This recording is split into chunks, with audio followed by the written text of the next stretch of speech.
What's going on, everybody? Welcome back to the Playbook Sports Podcast, coming to you guys on this Sunday, the first Sunday without football. Honestly, I'm a little bit depressed.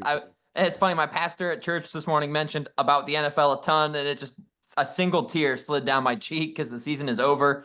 We've got the usual suspects, the usual draft nerds with me. We got Opal, we got Bob. Fellas, how we doing today? Doing damn good. Excited for another mock. Like you said, first Sunday without football till next season. It hurts, but we're on to the next already, and that's why we're in the off-season content, baby. Oh Yes, yeah, yeah. It sucks absolutely. not having football right now, but season goes by quick. Always got to remember to enjoy it while we got it. But I know for us, we love this time of year too, creating mocks, going to the draft, things of that nature. So looking forward to it. Yes. Absolutely. And we've got the NFL Combine coming up in about Yep. 2.5 weeks or so. That'll be kicking off. So we'll have a lot more information on these guys. But before we get to all of that, we're jumping right in to the PFF Mock Draft Simulator once again. And for those of you out there that maybe don't use PFF and you use something like PFN, I need Pro Football Network to update their big boards, okay? There's no way that we're going to get guys like Gray Zabel in the 90s. There's no way Travis Hunter should be available in the mid-teens, all right? Figure it out. I'm launching the draft. This time, Addison, you are on the clock with the Tennessee Titans at pick number 1. Where are you going with this pick? Well, you pretty much just gave it away a little bit with one of those guys you said right there, and you're not going to be able to get this guy in the late teens on this draft. I'm going Travis Hunter, number one. We want to talk about generational, if that's the tag Tennessee's looking at. I think it might be able to be placed on a guy like Travis Hunter because of the opportunity to potentially be on both sides of the ball, be a playmaker, and impact the franchise in a different way. So I'm going with the home run, non-quarterback, which we'll see if that is the right move going forward for them. But I'm going Travis Hunter from Colorado. I probably think he's going to play more defense in the league than offense, but still can be an elite corner and then a plus playmaker on offense that you can sprinkle in here and there. Like that's a pretty scary idea and can help any team going forward. I'm going to get Travis Hunter with the number 1 pick. I like that. I will say we were talking about Joel Klatt just a little bit before we started this mock draft, and he said, and I quote, he said, Travis Hunter can play both ways. It's not that hard. Joel, what are we talking about? No one has ever done it before like this. Like he just played 1,400 college snaps. I think he could try and play both ways. I think personally, like looking at him as a prospect and as a cornerback prospect, I think he should really focus on the defensive side of the ball, like you said, and maybe have a couple of packages on the offense. But I'm all in on him as the number 1 defensive back, arguably number 1 defensive player in the entire draft, personally. Yeah, if a player can go both ways, full reps, like be a 1 on both sides of the ball, like that would be terrifying because you said it's never happened before. How would his body hold up? But if that's the new wave of athletes coming and we're getting two-way players on in the NFL, who the hell knows? That'd be crazy. Yeah, that'd be crazy. All right, Cleveland at pick number 2 here. I'm sitting and looking at it, and I'm assuming they're going to do right by Myles Garrett and trade him. So you're looking at edge rusher, and obviously that would make it Abdul Carter, and that's who I'm going to take because I think if you're the Cleveland Browns and you're looking at how next year shapes up, I'm sorry, Browns fans, if you may not like this take, but this is the take. You're not going to compete next year. There's not a quarterback available for you in this draft that can make you compete next year. Abdul Carter is only going to get better. He is the arguably, like I said, the best defensive player in the entire class. This is as bad of an Abdul Carter as we're ever going to see. He's only going to continue to get better. And you can suck next year, and that's okay because next year's quarterback class, I think most of those QBs have higher upside. So next year, I think Cleveland's going to be picking in the top 3 again, and that's a great spot to land one of those QBs. Arch Manning could be available. Drew Aller out of Penn State could take another step. Iamaliava out of Tennessee, who I'm really high on, will be available. So I think this time you take the best defensive player, just the best overall player on the board, and focus on QB next year because you're going to stink this year no matter what. I'm sorry. So Abdul Carter at pick 2. Yeah, I love Love that that. pick. I think he's the best defensive player in the draft, can be a huge playmaker. And honestly, I know Browns fans might be really sad to see Garrett go. Whether he stays or goes, I would love, even if he is there, pairing him with Myles Garrett as well. I just think that makes it very hard for any opposing QBs to do anything, makes it really difficult on the O line. So I love that pick. Then at 3 with the Giants on the clock. Be taking the best quarterback available in this class. It is not Jackson Dart. It is not Shedeur Sanders. In my opinion, it's Cam Ward. I think the combination of Cam Ward, Malik Neighbors, Tracy, I think that can be a very scary trio kind of going forward. Brian Daboll needs to find a quarterback. Joe Shane, they're all in the hot seat. you got to take a risk. And I think you go get the player with the highest upside, best arm in the draft. I know Shooter is accurate, but Cam Ward is able to create, off structure plays. And I think that's a huge asset, especially having Malik Neighbors. So I think that combination could be extremely lethal, kind of similar to the Commanders this year. I think they could see a lot of success as long as they do things the right way with this pick. So, yeah, I like that. Yeah, Cam Ward's QB1 for me all the way, just because of his ability to play off script, which he's going to need in New York because the offensive line this past year was absolutely abysmal, and it's not probably going to get a whole lot better this upcoming season outside of Andrew Thomas coming back. So I think that's a great pick for them. Right on. I mean, moving on to the Patriots here at number 4. I think this is a tough spot to go ahead and reach for one of those linemen at pick 4. I think they could be a day one starter or Will Campbell because he can play guard, potentially play tackle, and those are both needs. If I'm the Patriots and I'm a Patriot fan, I want them to have built through the free agency in the line a little bit. I'm going Teteroa McMillan, and I'm not spending a bunch of money on a receiver for Drake May. I'm going to go draft him somebody he can develop with for 10 plus years in his career. And I think McMillan's just got big upside. He's a gigantic red zone threat. Everybody talks that all about him, but I think he's just a big one-on-one go get it guy. And Drake May can sling that ball deep. So if you're slinging one-on-ones with a great receiver, it could help the offense. So I'm going to go McMillan from Arizona just because I think it's a little too early to take one of the linemen at 4. Maybe this would be a trade down scenario for the Patriots, but if they're standing still at 4 in the draft, I think they go McMillan and get an elite talent to pair with Drake May. Yep. The Teteroa McMillan slander has gotten a little bit out of hand. I mean, I've seen him available in like the late 20s. Crazy. Yeah.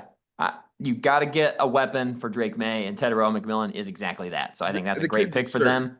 Yeah, that's prospect fatigue if that is the thing. It's like, why? Because he's clearly the best receiver, just bar none. Like, we're going to hate on him? I don't know. Right. I don't get that. Yep, agreed.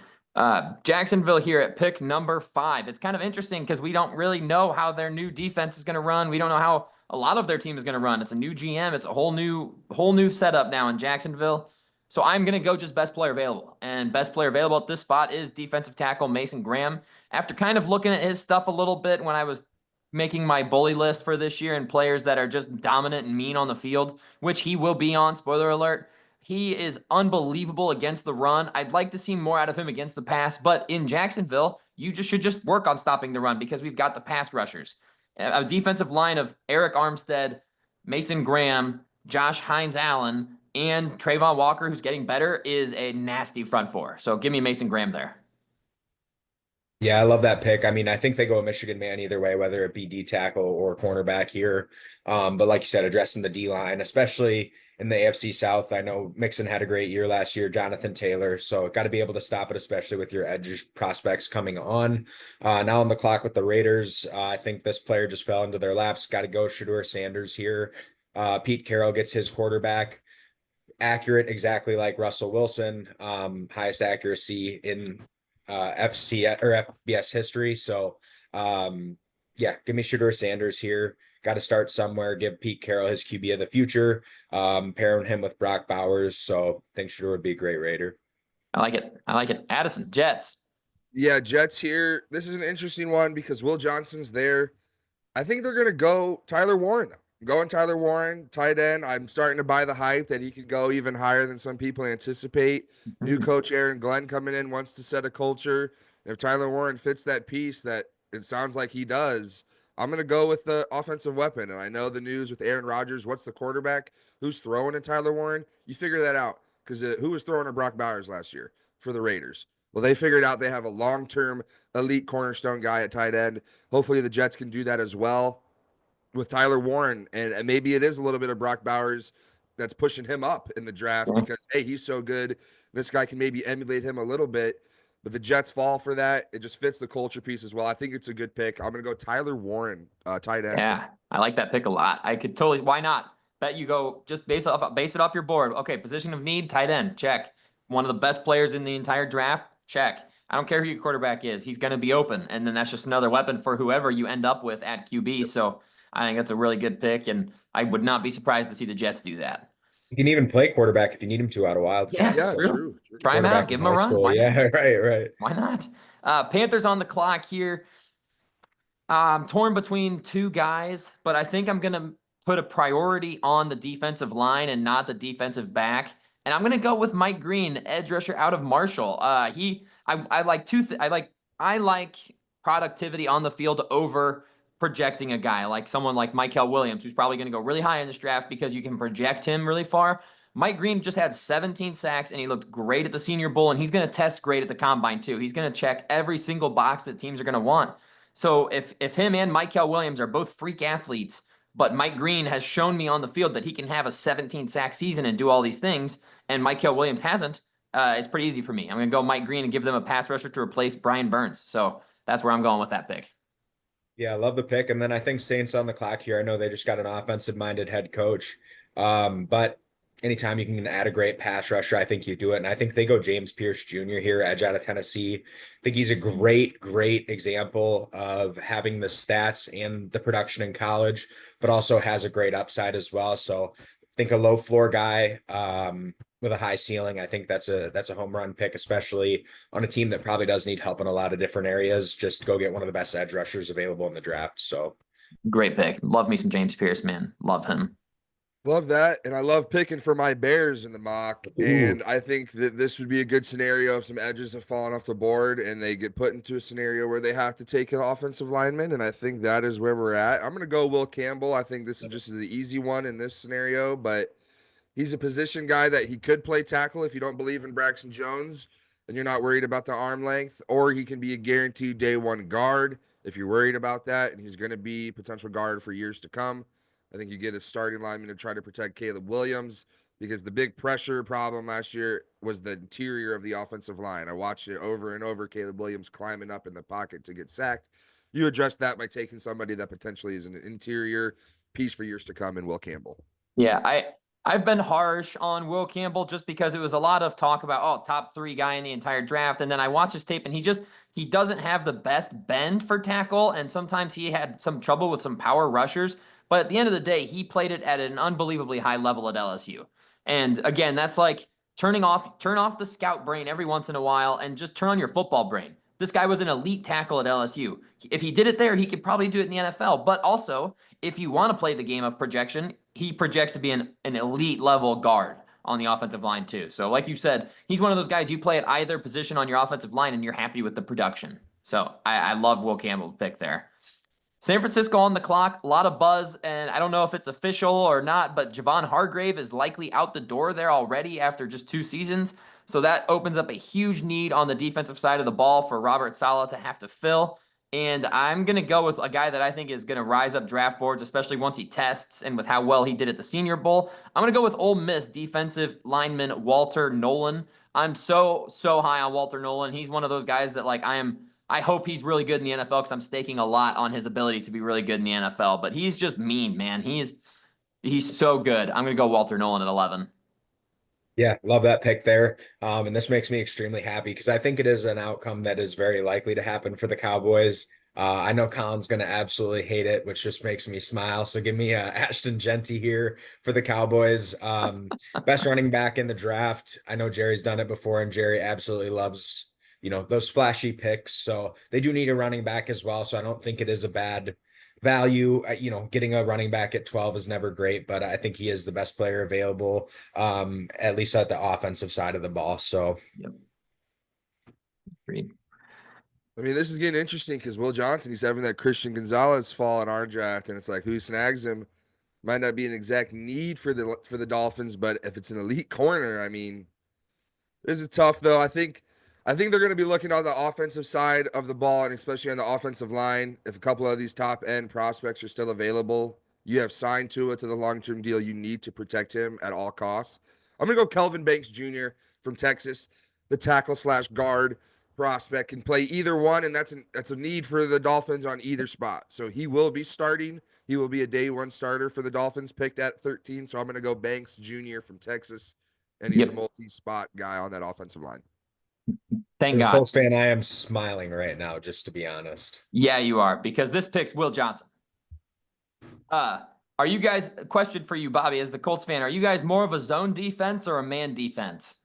Lou Anarumo does both, but he's more of a zone guy Okay. still. But he does switch it up. He Okay. does I love that. switch it up. So Will Johnson's zone coverage is elite. If this was like, if I was ranking my zone corners, Will Johnson's number one, and it isn't even close. He has some issues in man. He is aggressive on like pat, like he wants to jump the double move so bad every time, and it cooks him sometimes. But he also has much better long speed than he's getting credit for, and I think he's going to test well at the combine. So put him in a zone defense, and he's absolutely locked down with upside in man coverage. And I think Lou Anarumo would love to get his hands on him and put him on the defensive side of the ball. Yeah, if that guy can be anything like Richard Sherman, which is pretty much what you just described as a Yep. corner, I think the Colts fans would be pretty happy. Agreed. Agreed. wouldn't suck at all. And I also will just say this about the pick as well. Lou Anarumo came out and did mention at safety he does want more of a veteran leadership. So while I think Malachi Starks is one of the best players in this draft, he does want more of a guy that's established, can be a leader of the defense in that aspect of things. So yeah, love the pick there. Falcons, I think this is probably the most mock pick you're going to see throughout the whole mock draft season. I think it's a player that describes exactly who they normally pick at that edge position. I'm going to be taking Mykel Williams, edge from Georgia. I do think that, edge is a huge need for them. And I think he's an athletic freak that'll be able to come in and hopefully make some plays right away. Could also see them maybe going Jalen Walker here out of Georgia, but I think they take a Georgia defensive player here. So I am going to be taking Mykel Williams here at pick 15. So Yes. Love it. Love it. Super common. Love that pick. Yeah, now we're on to the Cardinals. I think they're going to be dressing offensive line here at this point. I know Malachi Starks is interesting, but with the safety room being maybe short up there, I don't know if they reach for a weapon. And with a guy like Walter Nolan going a little bit before them, is Kenneth Grant appealing enough? Or is it the offensive side? I'm going to go Josh Simmons from Ohio State, have him take another Ohio State offensive lineman to get as one of the tackles on that line. He played left tackle only last year, but I'm sure he could get kicked to right if they need that. But either way, it's a big body piece for if it's Kyler back there or if it's a new quarterback soon enough. You have a potentially elite offensive line, at least elite two tackles at the positions to protect the quarterback, the biggest need. So I'm going to go Josh Simmons for the Cardinals out of Ohio State. Great pick for them. Yeah. We've forgotten how good he actually is, I think, but he's a true tackle. He's not going to kick into guard. Yeah. He's a true tackle, and I think he'll be a damn good one too. We're just kind of forgetting about him because of his injury, but I think that's a great pick for Arizona for sure. Cincinnati on the clock, and I am torn between like multiple players here, and I have been scrolling and going through it all. I love the thought of Luther Burden to them, especially if T. Higgins isn't re-signed, or even if T. Higgins does come back for 1 year. There's nothing that says you can't have a ton of good wide receivers, and Luther Burden is a very good wide receiver, and he's getting just forgotten about because his quarterback was bad this year and couldn't get him the ball. Like, I love Luther Burden there, but Malachi Starks is on the board, and you have been hurting on the defensive side of the ball. So it's like, does Cincinnati think we can fix the defense, or do they just lean into going all offense, all gas, absolutely no breaks because their defense is terrible? It's a tough decision to try and make here. I'm going to go with Luther Burden. I'm going to give them the weapon, man. I like the thought of him operating in the slot alongside of Jamar Chase, and even with T. Higgins on the outside for a year potentially. Just another weapon for them. You could go guard. I thought about going guard for them too because their interior offensive line isn't very good. But I think the offensive line value falls in the second round. I think that's where you get a ton of the value at. So there's no Luther Burden that's going to be available in the second round. This wide receiver class is not that deep, and you can get the second or third best receiver in the class here. I think you pull the trigger. Yeah, I'm only going to push back a little on this, and I think it could have been Starks only because Burrow is making this such a public push for how the Bengals need to keep these people. And if they follow what he says, it's going to all work. And it's like, okay, well, you better listen to your elite quarterback. That is the reason you have a successful franchise. And if that's the case, if you're stuck giving all this money, maybe they're forced to take. That's my only, because I do love Burden there. I do love Burden there. He'd be an elite weapon, and Burrow and him would have an immediate connection that would be dominant. So I just totally think agree with you. Yeah. Yeah, and then with the 18th pick, I think you go get some protection for Geno. This is a guy that I know isn't really high on any of these mocks, but I do think, you know, as the draft approaches, once they get through the combine, I do think he is the best interior offensive lineman in the draft. I'm gonna be taking Tyler Booker out of Alabama. I think he is a stud. I know guards or centers are not really highly valued, but at some point, getting the best interior offensive lineman in the draft just helps shores up that O line for them. And, you know, at the end of the day, a lineman out of Bama is never a bad pick. So, Agreed. Yeah, Daniel Jeremiah bases his mock drafts based on what he hears, and he had Tyler Booker at 10. So I'm not saying he should be a top 10 pick, but clearly Right. what he's hearing from these franchises is that they love Tyler Booker. Yeah. So going at 18 is a great spot. Yeah, now we're on to the Tampa Bay Buccaneers, and their needs here say edge, linebacker, and DB. And I think that pretty much gives it the tag for this guy right here. I'm gonna go Benjamin Morris. I'm higher on him than maybe others, because of the injury last year, but I'm still on Benjamin Morris for Tampa Bay.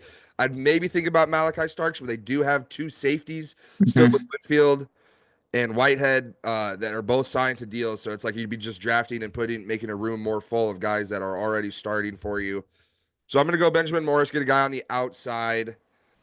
Shamir Stewart would have been interesting, but I'm gonna go corner here. I think that you don't want to give up too many passing yards. And if the Falcons are in your division, you know, if Bryce Young takes another step, Kellen Moore's coming into town, he's going to want to throw the ball. So I'm going to go DB secondary Benjamin Morris for the Tampa Bay Buccaneers. Morrison, excuse me. Love that pick for him. I think that's probably like the floor for him, honestly. Like I feel like he's gonna go a lot higher than we think too. He's one of those guys I think that's gonna move up a ton.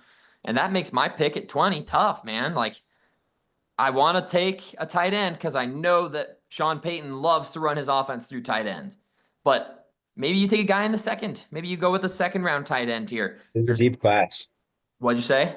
I said it is a deep tight end class as well, and I think that may push some of these guys back a little bit. Agreed. I could see Colston Loveland falling just a little bit, and they need a safety. Justin Simmons left, and they have not fixed that. I know Brandon Jones was okay last year, but he's a blitzing box safety. He's not the coverage guy. Malachi Starks is a coverage guy. And Malachi Starks is still my safety one. I will say there are some guys moving up that board for sure, like a Nick Emanwari out of Ole Miss. But Malachi Starks is still safety one. He's a leader on the defensive side of the ball. I think Denver would be thrilled that he falls to them at pick 20. Yeah, can't agree more. I mean, I think Starks at 20 is a little bit crazy to me. I think he's a really, really explosive playmaker, ball hawk, just an absolute stud on the defensive side of the ball. So I absolutely love that pick. And with the Steelers being up here, you know, a few different ways they could go. I will be really interested to see what they do at cornerback or at quarterback this year. I will say, I know it's going to take a lot here, but I could see Jackson Dart going kind of here down. I do think he may squeeze his way into the back end of the first round or early second round. I think he's kind of that Will Levis pick from a few years ago.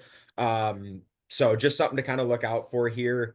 Other than that, though, even regardless of who you do have at quarterback, I think you need to go get a wide receiver. I think they could also look free agency for quarterback as well. They bring in, you know, bring Fields back, bring someone back, Sam Darnold, anyone like that. I'm going to get Emeka Egbuka here. I think he is, at least who's available right now, the best overall receiver. I also do think he is a better blocker than people give him credit for as well, which I think will be appreciated in Pittsburgh. So give me Egbuka here to Pittsburgh at 21. So yeah, I like Egbuka there. I think that's a pretty popular mock pick, yeah, just because it's a gigantic obvious need. You know, if you just look at the Pittsburgh Steelers when they're on the field, you go, damn, they're lacking in that receiver department heavily. I don't care who the quarterback is. They have nobody to throw to besides Pickens one-on-one deep, and that's if he's interested in playing that day. Right. But moving on to the Chargers here at 22. I know Colston Loveland is there, and that's the big, got to take your Michigan man. I think they're going to address edge, though, because Joey Bosa is just another year older, and they're losing Khalil Mack most likely in free agency. I'm assuming he's going to go to a different team to try to ring chase. I don't know if he's going to be able to convince to stay in LA. I'm going to go Shamar Stewart and just replace Khalil Mack with an absolute monster of a man. And, yeah, you're losing a future Hall of Famer. He might not be playing at that exact level, but you're replacing it with a young buck guy that's going to be across from Joey Bosa and hopefully bring energy to the defensive line and give Joey Bosa some help and not be completely focused. And if he's the guy that's getting one-on-one opportunities in Shamar Stewart, he's going to have a great rookie year and have multiple sacks. So I'm going to go Stewart from Texas A&M, big time edge for those Chargers. I love that fit because I'm really interested to see how that defense would utilize him because he's not your traditional edge rusher. You know, he's a big edge rusher. He's 290 pounds, but he's looks a big boy, 6'6". explosive at that size. Yeah. So I'm very interested to see how they would use him. I think that would be a good fit. Green Bay on the clock here. Wide receivers interesting, except I am not a fan of Matthew Golden. Personally, I think someone said at one point, that's a first round guy. And we just all believed it. And everyone's like, yep, first round. And I just don't see that personally. Maybe I'm way off base. I don't like it. That being said, there's good cornerbacks available here. So I am going to dip into the CB class. And I'm going to go with Texas corner Jahdae Barron. The current, I believe it's the Jim Thorpe Award winner, won best defensive back in college. I mean, I've gone over his stats several times, but just in case you forgot, 5 interceptions, no touchdowns, a passer rating of 34.2 when targeted. Jair Alexander's probably out the door. Outside of him, who do you have playing DB? You need to address your cornerback position desperately, and Jahdae Barron does that for you. Yep, love the pick. Yeah, and then with the Vikings, I think here you can take a really, really great player in Kenneth Grant, and that's who I'm going to pick out of Michigan. I think he is a stud. I just watched some film of him running down a guy like 20 yards behind the line of scrimmage. Yes. He's an athletic freak that cares, hustles, does all the right things. And I think he'd fit really well in that locker room, and just bring a great run stuffing presence to the Minnesota Vikings. Could also maybe see them going like Amarian Hampton here, or another running back just to complement Aaron Jones. But I think with how much they have invested in that offense, it may be a little rich. So like I said, I'm going to get Kenneth Grant, D-tackle out of Michigan, who I think can go a lot higher than this as well, especially after the combine. I think he will do very well in the combine for himself. So Agreed. Yeah, he will. He's going to be a stud, and I fucked up last mock draft not drafting him when I could have. 25, we're on to the Houston Texans here.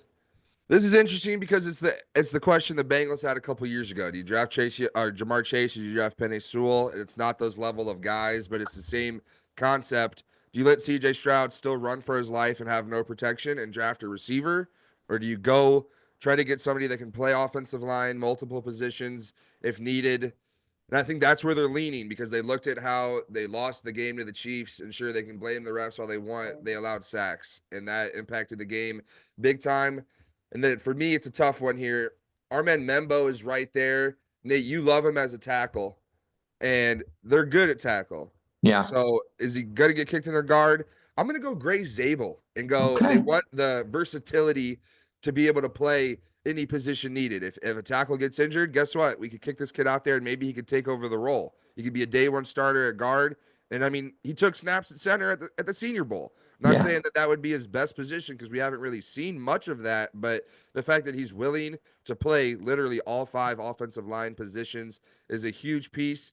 The best ability is availability. And if you're available for every single position, that's elite. So give me Gray Zabel to the Houston Texans. They're plugging one of the holes in that offensive line. Yeah, I love that fit for them. I agree. Like you said, like they need probably 3 interior offensive linemen, and he can play center. He took snaps at the Senior Bowl at center. He can do it all in there, and he can moonlight as a tackle. If something happens to Tunsil and you're like, crap, we need someone now, Gray Zabel could do it, man. He can play everywhere, and I think he's a lock for the first round. I think he's a lock for it. And 26 for the Rams here. A lot of smoke about them trading Matthew Stafford. I don't know if I buy it, but a lot of smoke. If they do trade him, I would absolutely could see Jackson Dart going here. Absolutely could see it if they trade him. But let's assume they don't, because they haven't as of today. I am going to go ahead and take Armand Membu. Rams fans don't seem to think they need a tackle. Your starting left tackle, Alaric Jackson's a free agent, and your other tackle is 32 years old. Probably should address the position, right? So give me Armand Membu, who I do absolutely love. Longer arms than I thought he would have. He meets that 34-inch threshold. He's 6'3", which is technically short for the tackle position, but I don't care. He is nasty in the run game, and he has some awesome pass block repertoire. He is fantastic. I would be happy with him at pick 13 to Miami. I just want to throw that out there. So love Armand Membo here. Yeah, love Membo, and there's definitely concerns at the tackle position for the Yes. Los Angeles Rams. And Membo's not even 21. He'll Right, be young 21 guy. this upcoming season, but that's a young guy. Yep. Yeah, I love the pick there. With the Ravens on the clock here, I do think there's a lot of different ways that they can go here. Could see him going tackle, edge. I think there is one player here that's not super high on the PFF, at least ADP or rankings, but I think he's an absolute stud.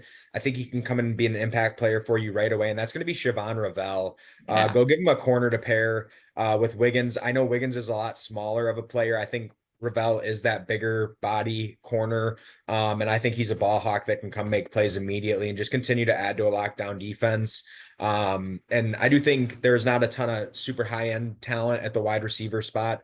However, once you get to that second, third round, I think you can find some diamonds in the rough there. So yeah, give me Siobhan Ravel out of Eastern Carolina. Just best defensive player available in my opinion. Yep. I love Siobhan Yeah. Ravel. Big fan. Love that. Yeah, Siobhan Ravel is going to fly up draft boards after that combine.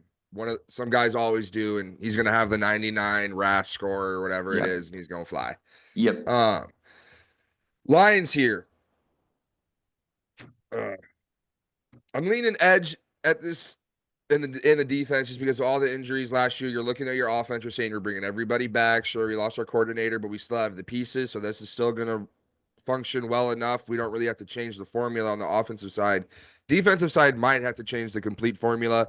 Aaron Glenn was able to get the most out of lesser players. Is that going to continue? Don't know, but I think the Lions are going to address edge. I know Jack Sawyer's a pretty popular pick here.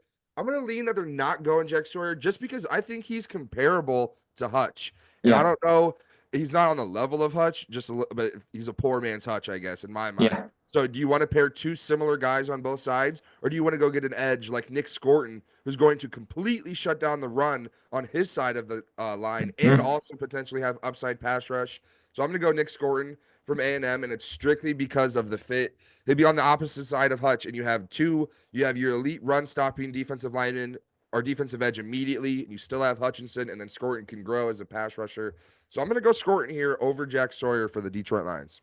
No, I love that pick. I think Nick Scourton, I think Scorton Scourton, I'm going to say it different every time. I think he's better than Jack Scorton, Sawyer. I'm sorry. Yeah. No, I'm not sure how it's pronounced either. One of those two ways. But I think he's better overall than Jack Sawyer. I think he has a higher upside for sure. So I could completely get behind that pick. I feel like he could also is another guy that could go way earlier. And I've said it in most of my mock drafts. He played a lot heavier this year than he did at Purdue when he was way more dominant. So if I'm the Lions, I'm like, all right, let's slim you back down to about 270 instead of the 285, 290 you're playing at, and get some more pass rush upside to go along with the strength you obviously have. So I think that's a great pick for them. They'd have to go edge because of what happened last year. You almost have to address it. So great pick for them.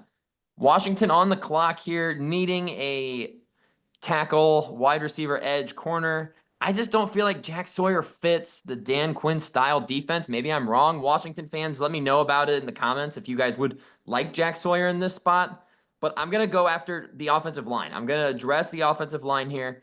And I'm going to take Josh Connerly Jr. out of Oregon. I think he's got excellent upside as a tackle. Another guy that will be a true tackle, not a guard. He's got good tackle size, had a really good season. Please, please, please do not let one bad rep against Mike Green ruin your thought on Josh Connerly. He is an excellent tackle prospect that got beaten one time, and of course it was recorded because they're both first-round prospects, but he was playing on the right side where he had never played before. Give him some grace. He's going to be very good, and you've got to protect Jaden Daniels. You've got your quarterback. You figured that out. You've got plenty of cap space. Go sign a wide receiver. Go get T. Higgins. You got the money, but there's not a tackle available that has the upside of Josh Connerly that you can get in free agency. So that's where I'm going at pick 29. Yeah, you said it. Yeah. You got Jaden Daniels. Protect him because then all will fall into place. The rest will fall into place. Yeah, I will say with this next pick, I do think there's a lot of different ways the Bills can go. I'm gonna go with a guy who might not be highest available per PFF, but a guy that I think is really gonna fly up boards as well. Give me TJ Sanders out of South Carolina, interior defensive tackle. I like him more than Williams out of Ohio State. I think he can just be a little bit more of a problem in the interior for you, especially from like a passing perspective. Another guy that I would be very interested to know, Bills fans, what you think about Jalen Walker here. I know it might be a little bit early as well, but I No. really like the linebacker edge out of Georgia as well here, especially with Von Miller not having the production and not kind of being that end all be all that he has been, the guy that's going to end games for you. Another name to really watch out for. Would love to hear what you guys think in the comments. But give me TJ Sanders, interior defensive lineman out of South Carolina. So Yep, he's gonna move up boards, man. He doesn't have like the best. One of the one of the channels I watched said doesn't have the best football name, but that's when you look past it. Like TJ Sanders is going to be a dominant interior defensive lineman, and that's the Bills could use that pairing him up next to Ed Oliver. I think that's a great pick. Yeah, that is a great pick. And I mean, I will be blunt. Football names are a thing. Like Jack Sawyer is just an elite name. It is. It's just an elite name. Yeah. 31 here for this pains me that this is the Kansas City Chiefs here and it's not the Eagles. Breaks my heart for you Chiefs fans. Sorry about that. And I know you looked at that Super Bowl game and you go, damn, we need linemen. Bah. But guess what else I think you need? And it's not even listed as a need, but I'm going to go with it. I'm just doing it because it's my gut feeling. I'm going to go Colston Loveland. Yes. Michigan, baby. Yes. You need to replace Travis Kelce. The Super Bowl game was very subpar. I mean, there's the play that he didn't move and the rest of the team moves is when it gets snapped is inexcusable. That's something that he's never done before. And he really just had a bad game. I do believe, if I had to put my gut feeling out there, is that Kelce will come back. I'd be shocked if he retires, just especially off that. But if he does, you definitely need a tight end because Noah Gray is a good enough two. He ain't a number one tight end, and Colston Loveland can come in and actually be a piece on the offensive line as well. I'm higher on his blocking if people are down on it. Yes. Because Michigan was a run-first team, and the man was a starting tight end since he could be at Michigan. So he's been involved in a run-heavy offense his entire career there, and all the plus pass-catching ability he has. I think the Chiefs need to be looking at a replacement for Travis Kelce, and if you keep Kelce, you have another guy he can have under his wing and potentially be a number two that's impactful enough next year as well. So give me Colston Loveland out of Michigan, tight end to the Kansas City Chiefs. Maybe a shocking pick. I love that pick. No, I loved it. I think that was one of the first. I think I actually had one of the first mock drafts I did. I had them getting Tyler Warren before he started flying up boards because I like the idea of like this is what good teams do. You draft for a need that isn't a need yet, but it's going to be a need. And then when it becomes a need, hello, we've got the solution already on the roster. So I think that's a great pick for them. Yes, you could ask for a tackle here, but the way the board fell for them, I mean, there's not really a true left tackle that you feel comfortable taking here. I mean, even are you reaching at 31? And it's like, I'd hope not. Right. Are you going to reach for an Ariante Ursary here? I don't want you to. I hate that. So I think that's a great pick. And now I'm torn between two players here for the Eagles. I think they need to go edge here, and Jack Sawyer is still available because you've got to replace Josh Sweat, who is a free agent, and Bryce Huff, who you signed last year, has been a complete non-factor so far. So I could totally see them going with Jack Sawyer, a guy that could win his one-on-one reps and continue to get pressure with 4. But he does not have the upside of someone that I think should go. That I think the most polarizing prospect in the draft so far has been Jalen Walker. Where does he fall? Is he a linebacker? Is he an edge rusher? Who knows? But I will say, I just got done watching his tape against Texas, where he had 3 sacks going up against Kelvin Banks and Cameron Williams. One of them's a first-round guy, and the other one's probably a second-round guy, and he looked dominant. I think that's another play. He's a Georgia defender. What else do the Eagles take other than Georgia defenders? That's where they go. So I'm going to go Jalen Walker here at pick 32. Eagles fans will let me know about it in the comments. I'm torn between him and Jack Sawyer, and even I wouldn't take Donovan Izaraku over either of them. So really it's Nolan or Jalen Walker and Jack Sawyer. So I'm going Jalen Walker there. And before we jump into round 2, I really quick want to shout out today's sponsor, Gold Fine and Bowls, Lawyers for the Injured. If you have any legal needs, any questions for them, you injured at work, you call them. That's pretty much the end of it. Give them a phone call. They will help you. They have the people in-house to take care of you. And if they can't, if it's not their line of work, they will get you to the right people. They're all about helping people. Gold Fine and Bowls, it's their experience that wins. Make sure you give them a phone call, 309-673-5144. Bobby, go ahead and kick off the second round for us with the Cleveland Browns here, who at pick 2 went with Abdul Carter. Yeah, I think there's a lot of different ways they could go here. A guy that I'd love to know the comments, thoughts on as well. Give me Essery out of Minnesota. I think he is a better prospect than he's going to be given credit for. I think this guy could sneak his way into the back end of the first round as well.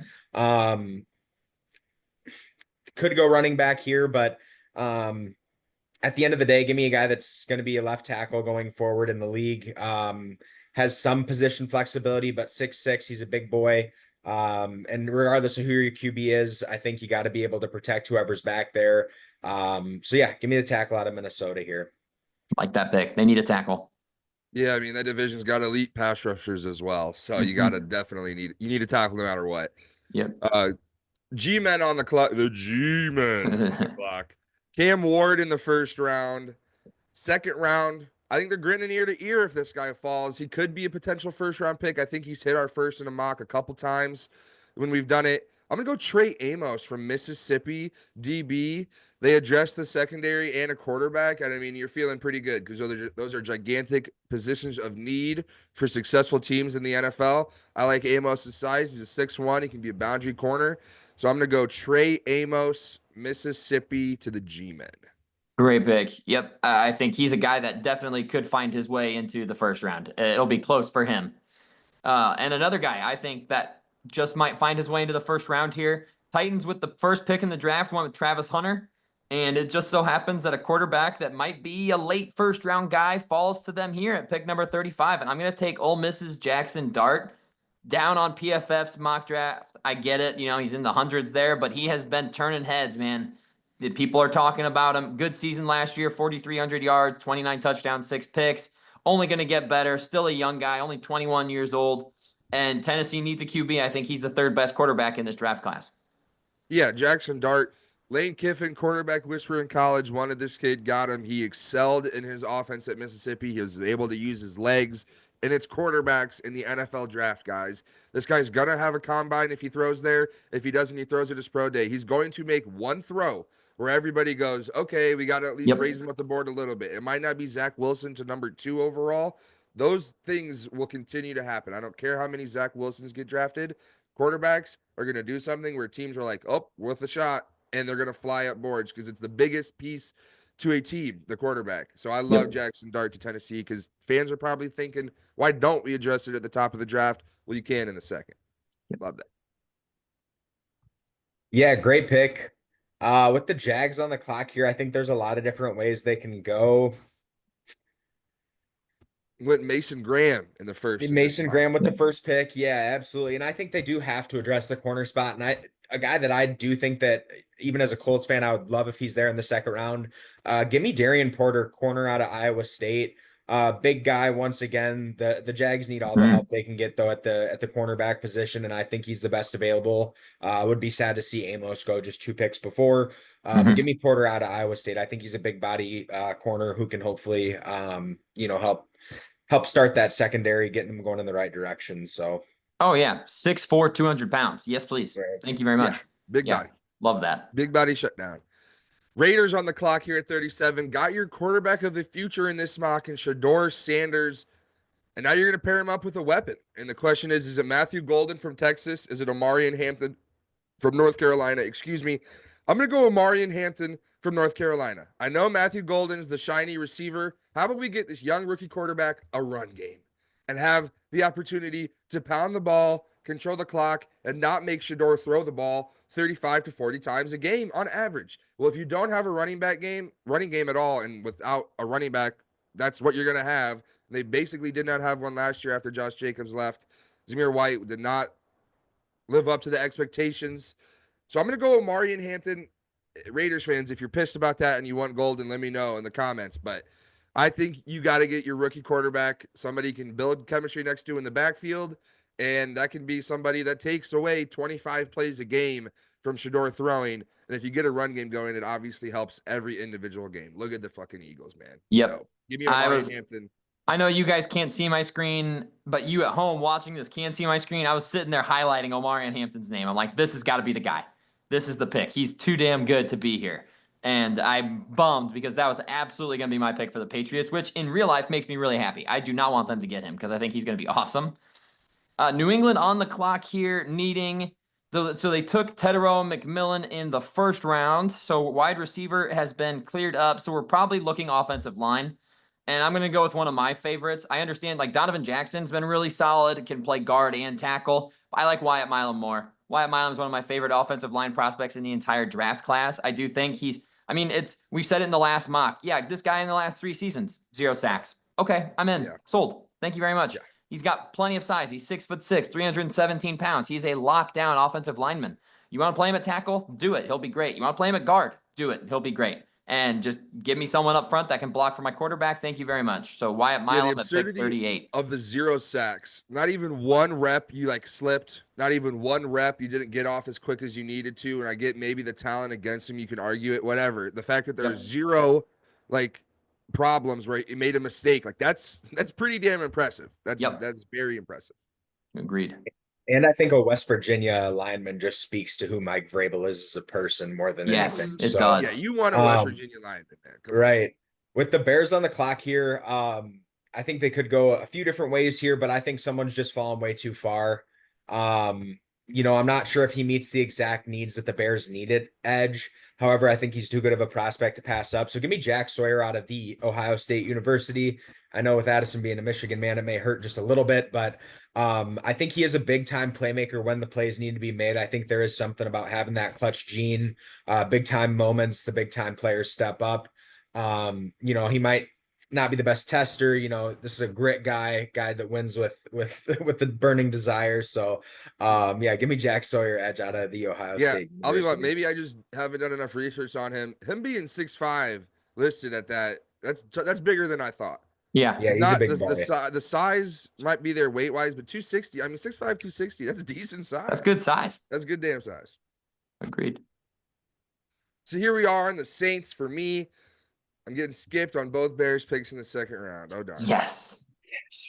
Who'd we go for the Saints in the first round? We went James Pierce Jr. They addressed edge, which I do like with the James Pierce Jr. And I think this is where this guy's fallen far too long. At this point, he might not be a true number 1 first round pick kind of guy. I think Matthew Golden was good. He's got burner speed.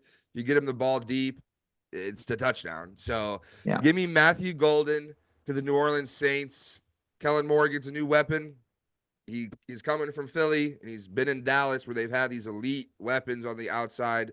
Don't know if Golden is at that level, but you take a shot at 40 with a guy that could be a first-round pick. So give me Matthew Golden to Texas. I know he's I think that's a solid pick. I do. What's happening with Olave? That's a legitimate question. He doesn't want to be there, I don't think. So, yeah. Bears back on the clock here, and they've addressed interior line. They've addressed edge rusher. I'm looking at a running back here. DeAndre Swift with a rough season last season. And then the running backs available, I am not as high. Maybe I'm wrong, but I'm just not as high on Cam Scatterbo as others maybe are. I know he had an insane season, 1,700 yards, 21 touchdowns, like crazy numbers. I really like Quinshon Judkins, like just straight up. I'm a huge fan of Quinshon Judkins and his game. Same with Caleb Johnson. And when I break it down, I think Caleb Johnson fits more for the Bears, but they also have Roschon Johnson, who already kind of does what he does. Quinshon Judkins is going to be more of he's fast, man. For 6 foot, 219, he's more of the bell cow back.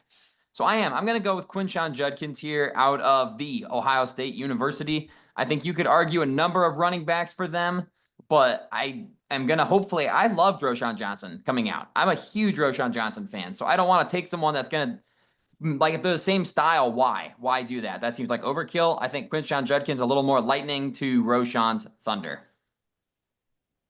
Yeah, I think Bears are addressing running back there. My bad being just because Bears, but I do think running back is a bigger need. I know it's listed on PFF, but DeAndre Swift had the most yards total purpose last year on the Bears, but you ask Bears fans that watched every snap, he left a lot of yards out there as well. So running back definitely has to be addressed by the Bears. And I think a top 3 pick in this draft is worth it for that. Yeah. If they don't pick a running back with this pick, I think they have to. I do think it is a little bit deeper of a class. I love a lot of the running backs kind of in this mix there, whether it be Sampson, either of the Ohio State running backs or the Iowa running back. I think all of them are great picks. So I love the pick, and they definitely do need.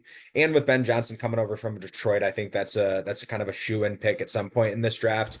With the Jets on the clock, went Tyler Warren with the first pick. I think that Aaron Glenn's going to say, hey, you know what? Come back. We need to get an interior defensive lineman. Another player that does seem to fall, and I do think we'll see this a lot, is getting prospect fatigue. It happened with the safety for the Ravens out of Notre Dame. I can't Kyle Hamilton. Kyle Yeah. Hamilton. Happened with him. You know, sometimes these prospects, they're just good, and you know what? They might not break records at the combine or things of that nature. And I think the tape doesn't always do the best job of speaking for itself along with production. But give me Tyleik Williams, D tackle out of Ohio State. I do think we will have to see some people falling, especially with some quick risers. I think this could be a guy that does fall into the late second round, but I think he is a prospect that can come in and make a difference. So give me Tyleik Williams with the Jets at pick 42. Yep. Love that pick for them. Yeah, I love that pick as well. 49ers here at pick 43. They went Walter Nolan to address the defensive line, which I do like with Robert Saleh coming back to town. Now there's all the talk. Are the 49ers about to trade Deebo Samuel? Because that's what the big talk is of the town, is that they're going to trade him to the Patriots. So if that's the case, who knows what they're looking at? I like Brandon Ayuk, but he's coming off the ACL. Ricky Pearsall had a decent year for a rookie that got shot and had to recover and miss time. But to me, he wasn't a home run extraordinaire guy. So I don't know. I mean, it might be a bad pick, but I'm almost leaning a weapon here because some guys have just continued to fall. But at the same time, your offensive line's getting older. I'm gonna go offensive line. I'm gonna go Donovan Jackson from Ohio State and go Trent Williams. You're elite until you don't want to be, and you're our guy. But this guy could be your heir to your left tackle position. And if not, he can go play right side on our offensive line for now. Because if you're keeping, well, they've got Purdy for another year, but if he's the quarterback long term, again, you're gonna have to invest in these younger, cheaper linemen because you're paying your quarterback $50 million plus. So I'm gonna go Donovan Jackson from Ohio State. Niners fans, let me know there. I mean, do you want a receiver weapon? I know it's all rumors and stuff, but if you were to get rid of Deebo, do you feel like you're lacking in that department? Because what's CMC going to be? Let us know in the comments there, but I'm going Donovan Jackson, tackle. Yes, I think that's a great pick. And he's someone who can play all over the offensive line for him. I mean, played guard, played tackle. He's listed as a tackle because he played great there this year, but he was their starting left guard coming into the season. So I think that's a great pick for them, a guy that they can, versatile, good athlete for his size too. I was very impressed with how athletic he is. I think that's a great pick for them. Dallas on the clock here, coming off of Ashton Jeanty at pick number 12. And a guy I'd consider at 12 is still on the board here. It's linebacker Jihad Campbell out of Alabama, man. I think he's going to be awesome in the NFL.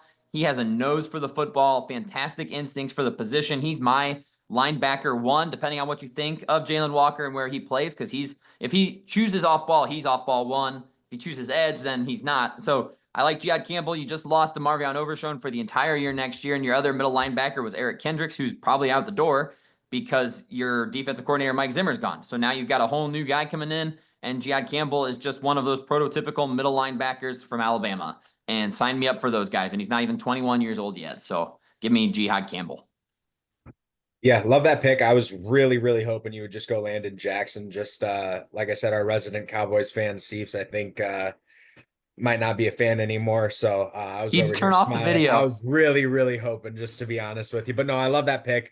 I will say, I know we joke about it a lot, but I do think Jeanty is a stud, and obviously getting Campbell here, I think that does get you two impact players for the Cowboys. So I love that pick. Colts on the clock here at 45. After selecting Will Johnson, I think there is a lot of different ways the Colts could go. I could see us taking another edge to kind of pair with Latu. But what I'm going to do, I think the tight end position is such a glaring need. I think this is a guy that should be higher on people's boards. The production is insane. I think he is going to show out like crazy at the combine, and PFF did have him as one of the highest rated run blocking tight ends. A little bit undersized, went to a smaller school, but give me Harold Fannin Jr. Yes. Here. I think there's a lot of different tight ends. I wouldn't hate Mason Taylor, Elijah Arroyo here. I think there are a lot of different options. But at the tight end position, Harold Fannin did show that he is a playmaker. He almost reminds me of like a Deebo at tight end a little bit. And once again, like I said, a decent run blocker, even though it was at a smaller school. But it is a position the Colts have to address at this draft or in free agency. We cannot go in with Mo Alley-Cox being our one next season. So, yeah, great pick. Love Harold Fannin Jr. He had an insane year for Bowling Green. Yeah, you got to get a tight end. You got to get a safety net for whatever quarterback, if it is of the future. If it's Rich taking a step or it's somebody new soon, a safety net tight end is always good to have. Falcons here pretty popular first round mock. Excuse me. I think I'm going to sneeze. Just kidding. I mean, maybe, who knows? If it comes, it comes. Mikael Williams, from Georgia, the edge prospect in first round for the Atlanta Falcons. I mean, I'm fighting this sneeze. It's trying to come out, and I'm still going. I'm actually going to draft a quarterback, former quarterback, I should say, 6-year player in college. So the age, a little bit of a problem, but I think Raheem Morris, once more of an experienced guy at this position, to come in immediately and be a piece for his defense. Give me Demetrius Knight Jr., former quarterback dual threat, big time dual threat guy. Yeah. I'm going to take a linebacker here for the Atlanta Falcons. Raheem Morris, it's your second year. You'd like to think you have at least offensive pieces figured out. You've got the big time receiver in London. You got the running back figured out in Bijan. You've got the tight end in Kyle Pitts. Who the hell knows where that's going for the future, but you got the quarterback as well. Now let's build up my side of the ball. Mikael Williams in the first round, Demetrius Knight Jr. Like I said, he's a six-year player in college. I think that almost benefits him a little bit, the experience. And it's a position where if you're going to be calling plays or making adjustments, those years might have helped him, and then Raheem Morris might be more willing to draft a guy like that. So give me Demetrius Knight Jr. Yep. Love that pick. I do think he's really good. Crazy athlete, by the way, just an insane athlete. And like you said, he's a new linebacker. He was a quarterback. So his instincts are going to get better. His recognition ability is going to improve, especially with a good defensive coach like Raheem Morris. So I think that that's a good one. They just try to rebuild that defense, get the defense humming quick. So I love that pick. Arizona on the clock here, already addressed tackle with Josh Simmons in the first round. I'm going to go to the defensive side of the ball here, get them pass rusher Donovan Iziraku out of Boston College. Crazy good numbers this past year. Really good, solid edge rusher, great PFF grade. He's going to be solid in the NFL. I don't see elite upside from him, but I think he has a higher floor than a lot of other edge players do. So I like that for Jonathan Gannon's defense. Yeah, love that pick. I don't think I've ever went to a prospect quicker than what I'm going to do right now for the Dolphins. It's Xavier Watts, period. End of story. I think I could see if the Colts, especially if they go tight end first round, would love to have him in the second round. I think he is one of the other playmaking safeties in this class. I think there are 3 or 4 of them. Absolutely love him coming out of Notre Dame. Obviously went to the almost won the college football playoff. At the end of the day, I love the pick, and I think the Dolphins do need some safety help as well. So desperately. Yeah. Because they're letting their 20 million man walk. Yeah. I will like Norman Lott as well. I do like Norman Lott as well. So I could be swayed on both, but I just think I absolutely love Xavier Watts coming out. So me too. Huge fan of his. On the Bengals here at 49, went receiver, did they not in the first round? Yep, they went Luther Burden. So you're adding a weapon. I don't love any guards here. Don't know if I love any tackles getting kicked in as well at this point. So I'm thinking defensive side of the ball, defensive line side of the ball. I'm thinking edge rusher for the Cincinnati Bengals. Trey Hendrickson led the league in sacks last year, but who's across from him on that other side? And how long is he still with the Cincinnati Bengals? Because all contract situations are crazy over there. I know Joe Burrow's got his master plan, but if they don't follow it to a T, can you keep everyone? I don't know. I'm going to go Landon Jackson. I'm going my meme boy. I love the video so much. I mean, every single time I watch it, I think, damn, that's another sack he's going to get his rookie year. So give me this man getting like 8 sacks because I've watched the video like 8 times today alone. Give me Landon Jackson from Arkansas to the Cincinnati Bengals is the guy that goes along with Trey Hendrickson on the other side of the line. Sweet Jesus. I just won't ever draft him. Sorry about it, Landon Jackson. I won't do it. I can't do it, man. I wish I could, but I can't. Seattle on the clock here, having gone with Tyler Booker in the first round, looking at maybe edge rusher, looking at linebacker. I could see them going with someone like JT Tuimoloau, who's fallen out of the first round. He was a guy that I think could have gone in the first round last year, came back to school and was not bad. He had 15 sacks. He was a 15-sack guy on Ohio State's defense, and his best part of his game is against the run. He's an unbelievable run defender. He gave Olu Fashanu the business when they faced each other last year. And Olu was a top 10 pick last year and has looked like a good NFL tackle. And JT Tuimoloau absolutely dominated him in their reps. And it's like we just have forgotten about that. I'm going with JT Tuimoloau here, and he can just play all over your defensive line. He's got good size. He's 6'5", 270 roughly. Can always bulk up a little bit if you want to move him around. Just someone that they can, with McDaniel out there, I think he'll be a stud. Yeah, love that pick. And I think Mike McDonald, sorry. all good. All good. Yeah. Buccaneers on the clock went Benjamin Morrison in the first round. I think they do have to come back and then address the defense again. Give me Princely Umanli-Mayhem out of Ole Miss. I think Good another good pick. edge prospect that can go early second round, could sneak into the back half of the first round, kind of depending on, pro day and combine. So I think the production's there, and I think you can never have too many edge pieces. So Yep. Agreed. Agreed. Great pick there. I'm sorry, Stanford receiver Elick Ayomaner. Yeah. Your last name just got butchered, my friend. I have a weird last name as well, so I know what that's like, and I feel bad when I do it to others. But give me the Stanford receiver.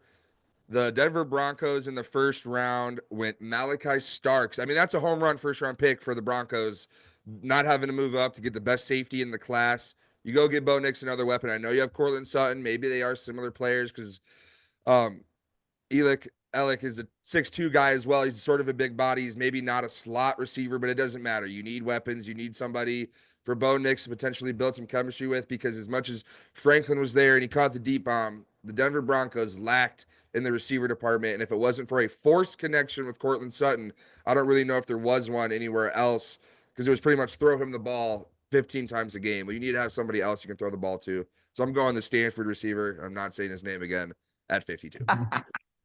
All right, I like that. I like that pick. I do think a wide receiver, especially since they went safety in the first round, makes sense. And he's one of the last few receivers you're actually like comfortable with in the Yeah. first two rounds.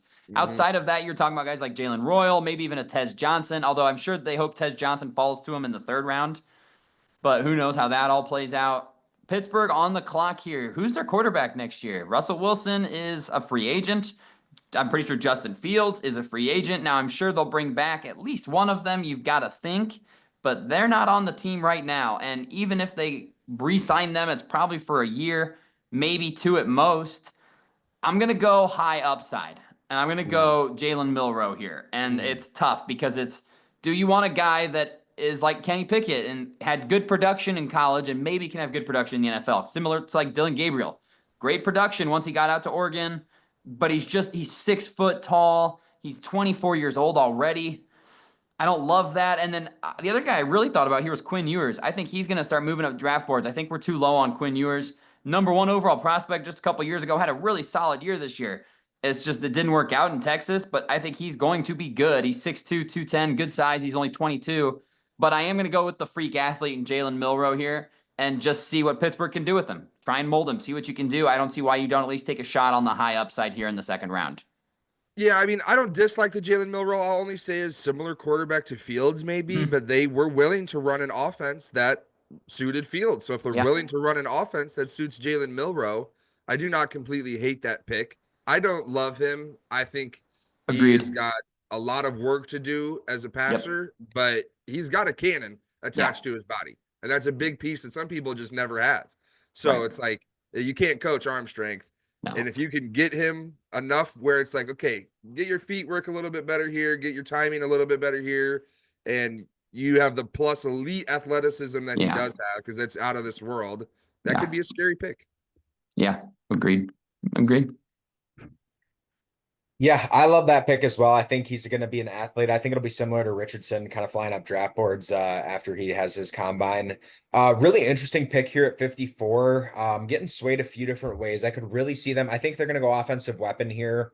I really like Caleb Johnson out of Iowa. I think Jack Betch is a good pick as well. But give me Jaden Higgins, wide receiver out of Iowa State University. He's a big body guy. Lad McConkey's obviously a stud, but other than that, I just don't know how trustworthy the wide receiving core can be. I understand that running back is a position that has gained more value over this past year, especially with Saquon, Derrick Henry, older backs that have still been able to maintain a high level of play, Josh Jacobs, the list goes on and on. However, like I said, I do think this is a very deep running back class, where, kind of as you get into these second, third, fourth round, the backs are kind of pick your poison. What do you like? But I think Jaden Higgins is a big body wideout who can be a really friendly weapon for Justin Herbert. And I think he'll fit in with what they want to do over at the University of Michigan Chargers. So give me Jaden Higgins at pick 54. The only thing I'll push back on that is, man, you should have taken Jack Beach, because then they could have had 2 white receivers as their 2 Fair, options. fair, 'Cause fair. then they would have been an all-white squad. And Yeah, then they True. draft Cam Skidoo later, and they have an all-white skill position, and they lose every game. On to the Packers here. I'm thinking kicker maybe in the second round. Yeah, smart. They need it. I mean, Yeah, smart pick. Brandon McManus was so good till he wasn't. No. Packers in the first round. Who'd we go for the Green Bay Packers? Scrolling back up real quick. Sorry about that. They went Jahdae Barron, corner. elite corner. That pains me because he will be a shutdown for years to come for them. Now, is this the Packers where they draft another second round receiver that's middling and is like not their number one, but he's good and could Totally will. win you a game because he impacts it that much this time, but he will have 0 catches next week? I truly don't know. I'm gonna go with that. I think maybe Josh Jacobs publicly saying we need a number one might impact some plans the Packers have, because I'm gonna go with a don't take a receiver here. I know it's a need. I know Christian Watson's hurt. I'm thinking they're gonna have to address that in the in free agency. I'm gonna take Kyle Kennard, edge from South Carolina. I think Green Bay wants to address the edge position because Lucas Van Ness has not really lived up to his expectations. He's been sort of a first round bust-a-rooney. Bust. And they love to rotate their edges. I mean, everybody does, but they rotate their edges maybe more than anybody else in the NFL. So Kyle Kennard gets an opportunity to get thrown in the mix here. Green Bay fans, rip me alive about how this is such a shitty pick for your franchise. I love it. Hey, if you can get a piece of that South Carolina defense, I think you do it with how that's good true, they though, were. as well. They had so much talent on that side of the ball. Yeah. Buffalo on the clock here, having taken TJ Sanders in the first round.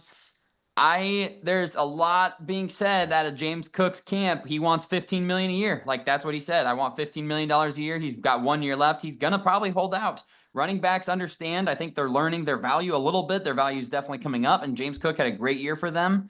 And I think he's gonna, like, why would you come out and say I want $15 million a year and not stand on that immediately? So I could see them saying, okay, that's fine. This is an awesome running back class. We'll go ahead and address that. And I'm gonna address that with Caleb Johnson out of Iowa. Imagine him in that offense with his bowling ball style of running, his 20 touchdowns. He's only 21 years old. He just steps right in and becomes RB1. The guy's an absolute freak, and I would not want to try and tackle, like, imagine it's like the RPO with him, or the option play with him and Josh Allen. Have fun picking one and tackling them if you're a defensive back, because you're not going to bring them down. Yeah, that's a great pick. And hey, if you're going to play hardball, we can draft somebody to replace you 1,000%. That's what the NFL loves to do, baby. Cutthroat business. Mm-hmm. Bingo. Yeah, great pick. I got the Texans at 57 first round. We went Gray Zabel. I think they continue to address the trenches. I could see them taking a wideout here, but I do feel like with Nico Collins and Diggs, they do have a lot invested in there already. Tank Dell being a third round pick, I believe. So give me Omar Norman Lott, D tackle out of Tennessee. I think that they'll want a big body D tackle to help shore up that defense, especially having a defensive minded head coach.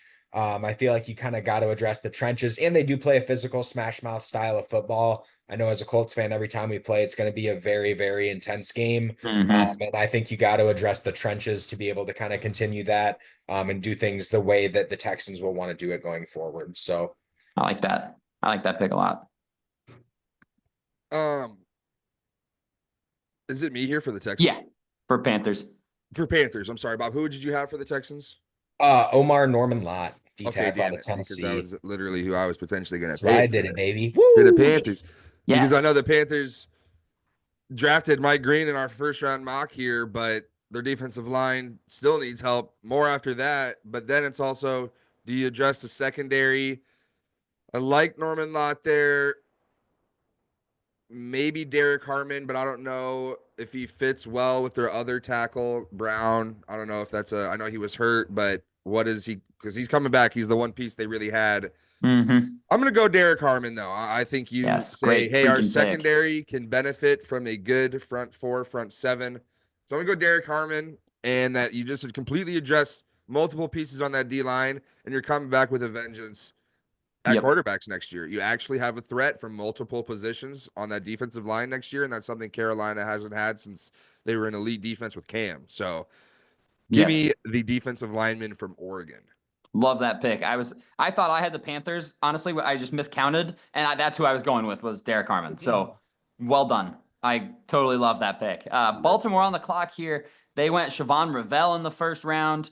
Still needing to address offensive line. I'm hoping for their sake that they bring back Ronnie Stanley for a year. And I'm going, if they hadn't taken Siobhan Ravel, Azariah Thomas would be the pick 100% here if he's still available. He's someone I think will go a lot earlier in this. But I'm going to go with a guy we have not mentioned before, I don't believe. I'm going to take offensive tackle Charles Grant out of William and Mary. He was the #1 rated rushing offensive tackle in college football last year. He's an absolute bulldozer in the running game. Baltimore, that kind of makes sense, right? And then pass pro, I mean, he gave up 2 sacks total this year, 1 sack last year, and none 2 years ago. And he hasn't missed hardly any time. He's played just a ton of college football and all of it at left tackle. So if you bring back Ronnie Stanley, that's okay because we've got someone who's ready as soon as Ronnie Stanley goes. And if you don't bring him back, I still think that's okay. I think Charles Grant can step right in and be your starting left tackle. Love that. Yeah, love that pick. I do think they will have to address O-line early in the draft. Lines on the clock, I think it can go a few different ways here. A player that I'm actually pretty high on that does say it's a position of need. I know, they just drafted a big one a couple of years ago, but give me Carson Schweissinger, linebacker out of UCLA. Damn it. I think he's a guy that will go up draft boards relatively quickly as well. Really like him coming out. And I think, like I said, the Lions just need as many defensive position players as they can get because it's really just about having enough numbers to stay healthy. Yes. Something like this year happens again next year. So it's a great pick. I was hoping he'd fall a little bit, but whatever. Dick. Now we are Addison on the clock. Washington Commanders. So I'm doing research. I want to know how old Maxwell Hairston is. Yeah, still being available. He's not that old, I don't think. Dude, I know, but and it's Google AI. It shit says he's 29. That shit ain't real. He ain't 29, but 29. he ain't Get a COVID 29. year. So I don't know. For the Commanders, yeah, 29-year-old rookie. Brandon Brutal. Weeden, corner. Yeah. The Commanders, when Josh Connerly, you get a piece to protect Jaden Daniels in the first round. And in the second round, Harrison is one of the corners I love that's left.